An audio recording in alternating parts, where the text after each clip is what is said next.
오늘은 회개 용서를 제목으로 말씀을 나누고자 합니다. 여러분, 한 2주일 전에 있었던 사건을 아십니까? 다 아시죠? 우리 이제 이 유명한 테니스 선수가 호주에 도착해서 이제 그것으로 인해서 여러 가지 문제들이 야기되었던 적이 있습니다. 여기 화면에 보시는 것처럼 현재 테니스 1위 선수인 노박 조코비치라는 선수입니다. 이 선수가 호주에 도착해서 문제가 된 게 뭐냐면 우리는 모두가 다 어떻습니까? 주사를 벌써 2차, 어떤 분들은 3차까지 다 맞았습니다. 그런데 이 조코비치는 자기에게 어떤 병이 있어서 주사를 맞지 않는다고 합니다. 그래서 이 주사 때문에 이제 추방을 당하는 그러한 위기에 놓여 있고, 이것을 재심해서 첫 번째에서는 그가 승수해서 호주에서 경기를 할 수 있게 되었습니다. 그런데 며칠이 지난 후에 이민성 장관이 다시 이제 비자를 취소시켰는데 다시 연방법원에서 재판 중에 이제 이 조코비치가 지게 되는 상황이 발생했습니다. 그 이유를 판사가 무엇로 들었냐면 거짓말을 했다라고 이야기를 했습니다. 이제 우리가 호주에 입국할 때 입국 신고서를 다 씁니다. 당신은 2주 안에 다른 나라를 들려서 이곳에 온 적이 있느냐, 이거를 놓으라고 했답니다. 그런데 오기 전에 다른 나라를 들려서 이렇게 호주 땅에 들어왔고, 또 이 노박 조코비치가 이제 재판에서 이기고 나서 테니스 행사에 참석할 때마다 마스크를 쓰지 않고 참석을 했답니다. 그래서 이러한 문제를 들어서 이제 연방장관도 조코비치가 결국에는 호주에서 추방당하는 그러한 일이 생겼습니다. 그러면서 이 익숙한 머릿속 총리들이 얘기했던 것이 호주는 모든 법을 다 국민들이 지켜야 한다 그랬습니다. 전 세계 사람들이 호주에 들어올 때는 우리가 이 주사를 맞지 않으면 들어오지 못하는 그러한 상황이 놓여있게 됐습니다. 호주 영주권자, 시민권자가 아니면 주사 맞지 않으면 들어오지 못하는 그러한 상황이었습니다. 이것을 인해서 이제 조코비치에게 어떤 일이 생겨나고 있습니까? 전 세계 테니스 협회가 이제는 주사 맞지 않으면 경기에 참여시키지 않겠다, 그렇게 이야기합니다. 또 한 가지 더 아쉬운 것은 이 조코비치를 후원했던 이 스포츠 후원사가 라테스코가 이제 그 후원을 거둬들이겠다고 심사를 시작했다고 이야기합니다. 한 해에 약 100억 이상의 후원을 하고 있다고 합니다. 이러한 모든 사건의 발단은 우리가 알고 있듯이 이 조코비치가 너무 자만했습니다. 오히려 이런 상황에 처해 있으면 자기 자신을 낮추고 함께 했으면 이 모든 일이 가능했을 텐데 이 조코비치가 그렇게 하지를 못했던 것입니다. 이것을 통해서 우리에게 주는 교훈 또한 많이 있다고 여겨집니다. 오늘은 우리가 2022년을 맞이한 지 벌써 4주째를 맞이하고 있습니다. 그동안 우리가 살아오면서 행한 모든 잘못을 오늘 말씀을 통하여 하나님 앞에 회개하고 그리고 서로 용서하며 새로운 각오를 다지는 의미에서 오늘 말씀을 나누고자 합니다.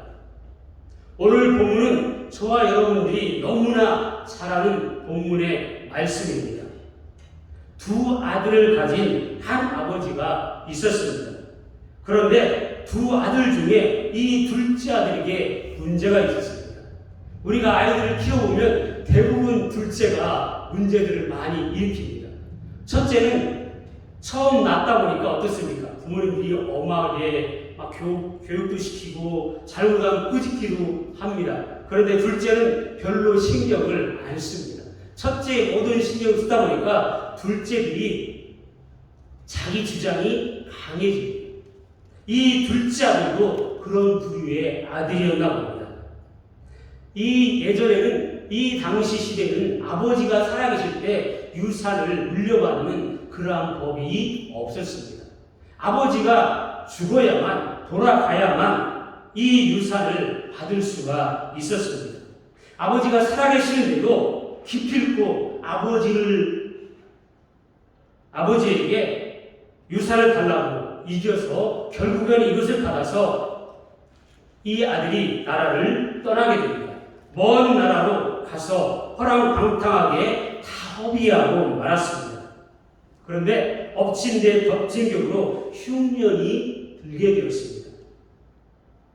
그래서 돼지를 치며 돼지와 같이 사는 비참한 상황에 떨어져 버리고 말았습니다.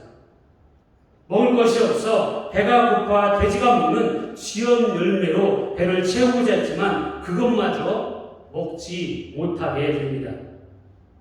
14절과 15절에 보면 이렇게 말씀합니다. 허랑방탕하여 그 재산을 낭비하더니 다 없앤 후 그 나라에 크게 흉년이 들어 그가 비로소 궁핍한지라 가난하게 되었다는 겁니다.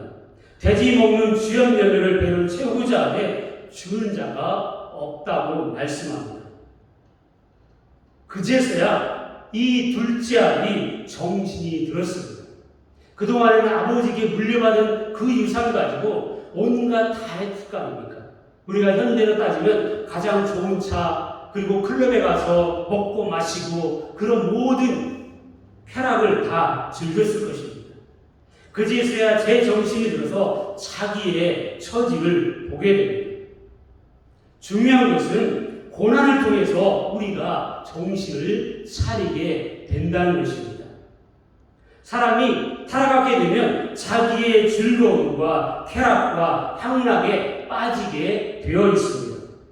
그런데 거기에 빠진 사람은 아무리 말을 해도 듣지를 못한다고 합니다. 보지 못합니다. 그리고 생각도 돌아오지 않습니다. 그래서 부모가 아무리 그 아들을 위해서 말을 해도 듣지 않습니다. 가족이 이야기하도 듣지를 못합니다. 그렇게 사랑하고 애지중지했던 아이들까지 눈에 보이지 않게 됩니다.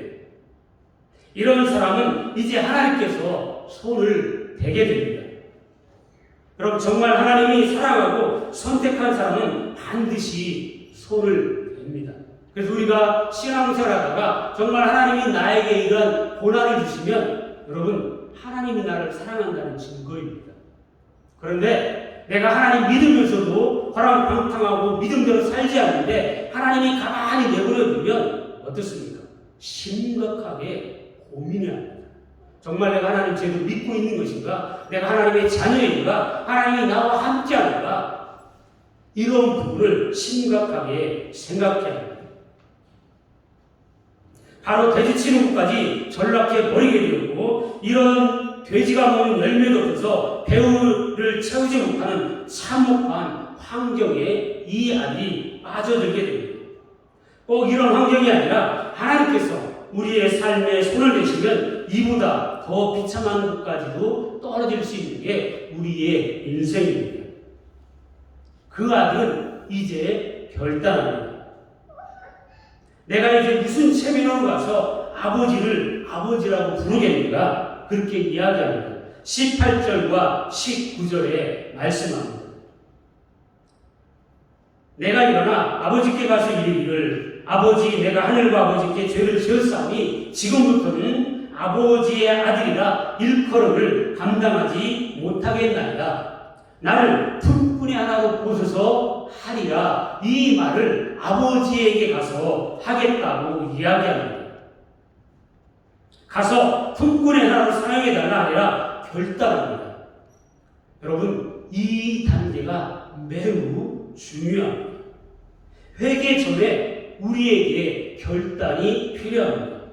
돌이키고 방향을 바꾸는 결단이 우리의 삶에 있어야 합니다. 그 다음에는 행동으로 옮겨야 합니다. 많은 사람들이 성경에 대해서 하나님의 말씀에 대해서 신앙생활에 대해서 너무너무 다 잘 알고 있습니다. 그러나 그 삶이 변화되지 않는 것들을 우리가 종종 신앙의 현장에서 볼 수 있습니다. 왜 그럴까요? 머리로만 믿기 때문입니다. 탕자는 결단하고 행동으로 옮기게 됩니다. 종에 대해 각오를 하고 어려운 발걸음을 아버지 집으로 향합니다. 나올 때는 얼마나 당당했습니까? 아버지 내 재산 미리 달라고, 다 달라고 그렇게 당당히 나왔다가 그거 다 허비하고 이제는 먹을 것이 없어서 품꾼으로 써달라고 그렇게 아버지 집으로 발걸음을 옮기게 됩니다. 아버지께 돌아가서 구체적으로 자기의 잘못을 고백하겠다고 말씀합니다. 21절 말씀입니다. 우리 최 집사님께서 큰 소리로 21절 말씀 읽어 주시기 바랍니다. 아들이 이르되 아버지 내가 하늘과 아버지께 죄를 지었사오니 지금부터는 아버지의 아들이라 일컬음을 감당하지 못하겠나이다. 아멘. 아버지에게 자기의 잘못을 구체적으로 이야기합니다. 내가 하늘과 아버지께 죄를 지었습니다. 지금부터는 아들이라 일컬음을 감당하지 못하겠나이다. 아버지에게 회개합니다. 하나님께 회개합니다. 그럴 때 어떤 역사가 일어납니까? 아버지는 어떻게 하셨습니까? 좋은 옷을 입히고 가락지를 끼우고 좋은 신발을 신겼습니다. 돼지를 치다가 왔으니까 그 모습이 어떻겠습니까? 완전 거지 같았을 겁니다. 노숙자 같았을 겁니다. 여러분 돼지 치는 곳 가보셨습니까? 저희가 신학교 때 돼지를 많이 치는 동료들이 있었습니다. 그런 곳은 대부분 이제 문둥 나환자들이 사는 그런 지역이었습니다. 신학교 때 그곳에서 사역한 전도사님이 있어서 그곳에 가서 교회를 찾아갔는데 마을 입구 들어가면서부터 냄새가 얼마나 심한지 코를 막을 정도입니다. 교회 가서 같이 예배드리고 그 장로님들, 권사님들이 어떤 분들은 손가락이 없고 어떤 분들은 코가 없는데 그런 분들이 음식을 많이 해왔습니다. 그런데 그 맛있는 냄새가 나지를 않습니다. 이 돼지똥 냄새가 얼마나 독한지 그런 상황입니다. 그런 가운데 있던 아들이 아버지에게 돌아왔는데 아버지가 그 아들을 위해서 새 옷을 입히고 가락지를 끼우고 신발을 신겨주고 송아지를 끌어다가 그 송아지를 잡아서 잔치를 벌려줍니다. 이것은 어떤 의식이겠습니까? 아들의 신분을 회복시켜주는 그러한 의식입니다. 여러분 이것은 상상을 초월한 반응이었습니다. 이 아들은 어떤 것을 생각하고 있습니까? 그저 품꾼이 하나로 나를 써달라고 그런 마음 가지고 아버지께 회개했던 것입니다. 여러분 우리가 회개하면 하나님 앞에 회개하면 하나님이 얼마나 기뻐하시는지 상상할 수 있겠습니까? 상상할 수 없는 용서와 축복을 예비하고 우리 하나님은 오늘도 기다리십니다. 그래서 누가복음 15장 7절에 말씀합니다.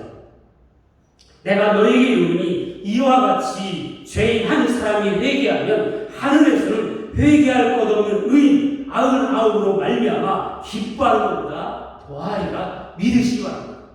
우리가 죄를 회개하고 하나님 앞에 나가기만 하면 천국에 있는 의인 99명보다 더 하나님이 기뻐하신다는 것입니다. 여러분 회개는 다시 회복하는 것입니다. 말로 끝내는 것이 아니라 그로 인해 벌어진 모든 문제를 자기가 풀어야 됩니다. 다른 사람과 문제가 생겼다면 구체적으로 잘못을 내어놓고 관계를 회복해야 합니다. 이것이 회개입니다. 여러분 사람이 살아가면서 가장 힘든 일은 미운 사람을 사랑하는 것과 죄를 회개하는 것이라고 이야기합니다. 어떻습니까? 미운 사람 내가 사랑한다라는 거 정말로 어려운 일입니다. 자기를 공격하고 음해하고 끊임없이 괴롭혀온 사람을 용서하고 사랑하는 것은 우리 사람의 마음으로는 불가능합니다. 마음은 닫혀있지만 밝게 웃으며 가까이 가서 친절을 베풀고 사랑해야 합니다. 그렇게 말씀에 순종하면 여러분 성령께서 도와준다는 사실을 믿으시기 바랍니다. 사랑할 수 있는 힘과 능력을 먼저 줘야 사랑하는 것이 아닙니다. 행동으로 순종할 때 사랑할 수 있는 힘과 능력을 우리 하나님께서 저와 여러분에게 주신다는 이 사실을 믿게 되기를 주님의 이름으로 간절히 부탁을 드립니다. 사랑할 수 있어야 합니다. 그리고 사랑하지 못했던 것을 우리 모두가 다 회개해야 합니다. 우리가 살아가다 보면 가정에 또 우리의 삶의 일에 문제가 생기게 마련입니다. 그럴 때 다른 방법이 없는 것입니다. 오직 하나님 앞에 회개하고 하나님께 돌이킬 때 하나님께서 주시는 답과 은혜가 있습니다. 이 은혜와 이 해결은 상상할 수 없는 축복으로 우리에게 다가온다는 사실을 믿게 되기를 주님의 이름으로 간절히 축원을 드립니다. 구약의 선지자들이 외친 메시지의 핵심은 회개를 촉구하는 것이었습니다. 세례 요한도 예수님도 첫 번째 사역을 할 때 회개할 것을 외치셨습니다. 마태복음 4장 17절에 말씀합니다. 이때부터 예수께서 비로소 전파하여 이르되 회개하라 천국이 가까웠느니라 하시더라. 믿으시기 바랍니다. 사람이 죄를 지어서 망하는 것이 아닙니다. 회개하지 않아서 망한다고 말씀합니다. 에스겔 18장 30절입니다. 주 여호와의 말씀이니라. 이스라엘 족속아 내가 너희 각 사람이 행한 대로 심판할지니라. 너희는 돌이켜 회개하고 모든 죄에서 떠날지어다. 그리한즉 그것이 너희에게 죄악의 걸림돌이 되지 아니하리라. 이 말씀의 축복이 저와 여러분에게 임하게 되기를 간절히 부탁을 드립니다. 여러분 다윗의 시편을 보면 얼마나 많은 회개가 기록되어 있는지 모릅니다. 하나님이 다윗을 많이 사랑하셨습니다. 그가 허물이 없고 완전하기 때문이 아닙니다. 그는 어떤 사람입니까? 간만 자였습니다. 그 간음을 덮기 위해서 어떻게 합니까? 살인까지도 주저하지 않았습니다.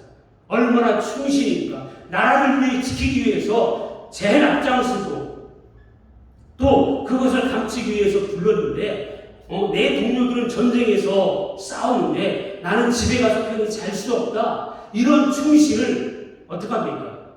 집에 돌아가지 않으니까 편지를 써서 보내서 제일 적군 앞에 서기 위해서 죽게 만듭니다. 이런 잔인하고 이런 그런 자였습니다. 그런데도 불구하고 하나님께서는 다윗을 향해서 어떠한 자라고 말씀하십니까? 내 마음에 합한 자라고 이야기합니다. 이유가 무엇이겠습니까? 하나입니다. 그가 회개했기 때문입니다. 여러분 믿고 순종하시기 바랍니다. 회개할 때 하나님은 우리의 모든 것을 회복시킨다는 이 사실을 믿으시기 바랍니다. 하나님은 회개하고 통회하는 자를 불쌍히 여기시고 구원해 주십니다. 어려움과 환난과 죄에서 구원해 주신다고 말씀합니다. 시편 34전 18절에 말씀합니다. 여호와는 마음이 상한 자를 가까이 하시고 충심으로 통회하는 회개하는 자를 구원하시는구나 말씀합니다. 여러분 말씀대로 순종하고 실천할 때 하나님께서 역사하신다는 이 사실을 믿게 되기를 바랍니다.